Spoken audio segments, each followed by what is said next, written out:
मेरे इस देश में और सनातन पे मुझे इस बात को लेकर के गर्व है कि बिना विज्ञान के यहाँ कुछ है ही नहीं। जो चौराहे पे ठीकरी लगाते हैं ना, उसमें भी विज्ञान है। और माताएं बहनें जितना भी जो हमारा श्रृंगार करती है उसमें भी विज्ञान है। लेकिन इस श्रृंगार का एक बिगड़े हुए रूप भी आ गए हैं। महिलाओं से कहा कि तुम आधुनिक बन जाओ और बाल खुले कर लो। ये सुंदर तो उस बाल खुले से लगे कि न लगे मुझे पता नहीं, शरीर का सत्यानाश जरूर कर बैठती है। औरतों को घर में डैमेज करना है तो 2 सिस्टम चालू कर दो। एक तो खड़े खाने का प्लेटफॉर्म बना दो। ये कब बना, कैसे आया, आज तक मुझे पता नहीं लगा। इसका आने का मैं कोई दोष नहीं मानता हूं, लेकिन स्टेटस सिंबल के साथ में आ गया, ये हमारा दुर्भाग्य है। और एक कम्बोर्ड लेट्रिन बाथरूम बना दीजिए। इस देश की महिलाओं में कभी भी डायबिटीज नाम की बीमारी नहीं होती थी, क्योंकि यूरिन बैठ के पास करती थी, अब सब खड़ी करती है। तो कम्बोर्ड लेट्रिन बाथरूम और खड़ा प्लेटफॉर्म का जो है किचन बना दीजिए। महिला अपने आप डैमेज हो जाएगी, उनको कुछ करने की जरूरत नहीं। ऐसा ही पुरुषों के साथ षड्यंत्र हुआ। 52 के टेम्परेचर में षड्यंत्रकारियों ने जूते और जुराब पहना दी। पूरी बॉडी का संचालन इस देश का प्रत्येक आदमी जानता है कि तलवे से होती है। उस तलवे को दिन भर सड़ाया गलाया जाता है। शाम को जूता खोलता तो भली औरत उसको कमरे में भी नहीं आने देती कि पहले बाथरूम में जा। उस बदबू को पूरे छिद्रों के द्वारा बॉडी को पलवित और पोषित करते और उम्मीद करते हैं कि हम निरोग रहें। ये कौन सा विज्ञान है? कब आए? पहनना कोई दोष नहीं मानता, लेकिन स्टेटस सिंबल के साथ पहना दिए कि ये बहुत बड़ा अपराध हो गया। तो ये वातावरण जो है उसको शुद्ध करने का धरती पे ब्रह्मांड में एक ही स्रोत है मित्रों। इस जगत में जीना है तो सिर्फ देसी गाय की शरण के अलावा कोई ब्रह्मांड में रास्ता ही नहीं है।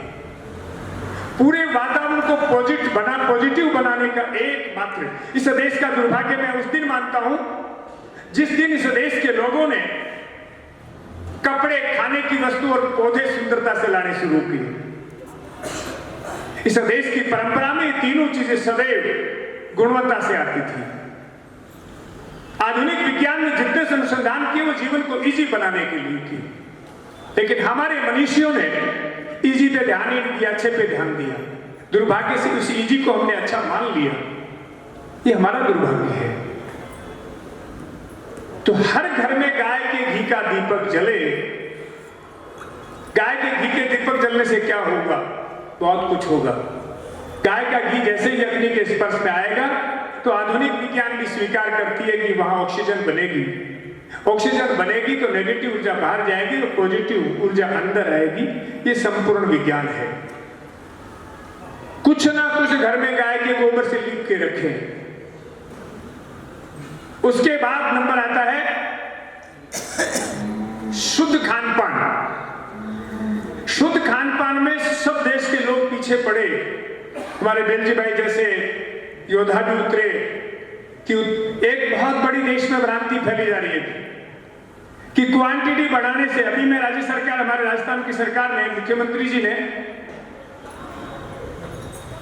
जो है कृषि में इन्वेस्ट के नाम से बहुत 5 स्टार होटल में एक सेमिनार रखी। मैंने कहा कितने दिन भरमाओगे? पहले कहा कि क्वांटिटी बढ़ा लो। क्वांटिटी बढ़ाई तो उससे ज्यादा लागत बढ़ गई। अब क्वांटिटी के साथ एक सत्यानाश और हो गया। क्वांटिटी बढ़ाते बढ़ाते क्वालिटी का सत्यानाश कर बैठे और इस क्वालिटी से पूरा देश नपुंसक हो गया मित्रों। पौरुष नाम की चीज है ही नहीं। और आधुनिक विज्ञान के पास में क्वालिटी मेंटेन करने के स्रोत भी नहीं है। हमारे जैसे कानून की शरण में आना ही पड़ेगा। तो सवाल क्वांटिटी का नहीं है, सवाल क्वालिटी का होना चाहिए। ये आपके चिकित्सा पेशे में भी आना चाहिए। कितने रोगियों को देखा, कितने रोगियों से कितने पैसे कमाए, ये महत्वपूर्ण नहीं होना चाहिए। कितने लोगों को संपूर्ण ज्ञान दिया, संपूर्ण ठीक किया, ये महत्वपूर्ण है। तो वातावरण शुद्ध करने के लिए सबसे बड़ा स्रोत गाय। गाय इसलिए कि गो नाम सूरज की किरण का है और पूरे ब्रह्मांड में सबसे शक्तिशाली सूर्य है। सूर्य जब गाय के शरीर में उतरता है तो पूरे वायुमंडल को आभा मंडित करता है। और वो उनके गुरु के द्वारा जब धरती पे उतरता है, मैंने पूरे देश के साइंटिस्टों को अनेक बार कहा है कि गाय और बैल के खुर को जिस धरती पे रखे जाए, दुनिया का कोई साइंटिस्ट रोक लगा के दिखा दे, जिंदगी भर बूट पॉलिश करूंगा, कोई चारा नहीं है। इन्हें यथार्थ को हमें समझना पड़ेगा। गाय के लिए हमारे पूर्वजों ने इसीलिए कहा कि गाय जगत की जननी है, सृष्टि की रचयिता है। इसको हम भूल रहे हैं। जिसके मलमूत्र से, बहुत स्पष्ट शब्दों में कहूं क्योंकि किसान हूं, जंगली भाषा जानता हूं, जिसके मलमूत्र से एक पत्थर को धोया जाता है और उस पत्थर में स्वयं भगवान आके बैठ जाते हैं। होता है कि नहीं होता है देश में? जितने भी देश के मंदिर बने हैं जिनमें हम सब नाग रगड़ने जाते हैं, वो सब उसके मलमूत्र से धोए जाते हैं, उनमें प्राण प्रतिष्ठा होती है और भगवान आके बैठ जाते हैं।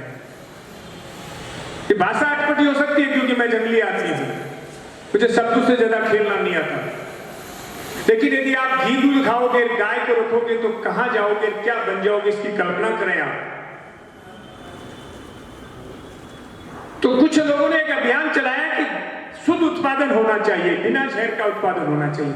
ये एक बहुत बड़ी अटपटी सी बातें लगती है मुझे देश में, कि हम कहां से कहां जाना चाहते हैं। मेरे पास लोग आते हैं, साहब आपने घर बनाए, ठंडे रहते हैं, गर्म रहते हैं, क्या वस्तु है इसका? कोई मूल्यांकन नहीं है। ठंडा गर्म के लिए एसी और कूलर बना दी नहीं, आप क्यों उलझे हुए वहां? बीमार पड़ोगे तो आईसीयू बना दिया, आपकी चिकित्सा को छोड़ देते हैं, आईसीयू बना दिया ना, क्यों इसके घोल में पड़ रहे हैं? आज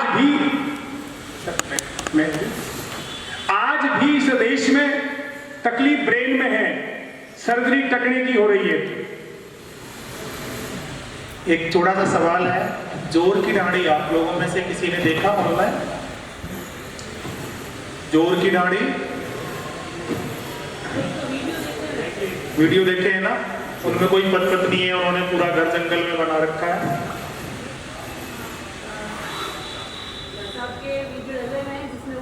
हो सकता है वो यही भाई साहब हो। ये चीजें हवा ही नहीं है, इन्होंने किया है, का आशीर्वाद है, किया है तो कह रही है। और बहुत बड़े-बड़े ना, मतलब जो कॉलेज प्रोफेसर हाँ ठीक है, मतलब बनाया है, किया है, खड़ा है। बात करना और उसको अमल में लाना, दोनों में जमीन आसमान का अंतर होता है। ठीक है, अभी पूरे जितना भी अभी समय है उन्होंने बोला है, सिर्फ एक बात बहुत इंपॉर्टेंट है, पता नहीं आप लोगों ने लिखी या नहीं, लेकिन मैंने लिखी, मैं भी दिखाऊंगा और आप भी दिखाएंगे। बातें सारी जरूरी है, लेकिन एक ऐसी बात है जो आपके जीवन के स्तंभ को 2 सप्ताह के अंदर बदल देगी, पैटर्न को, और उसमें भी खास करके आपके पृथ्वी तत्व को, यानी बुध ग्रह को।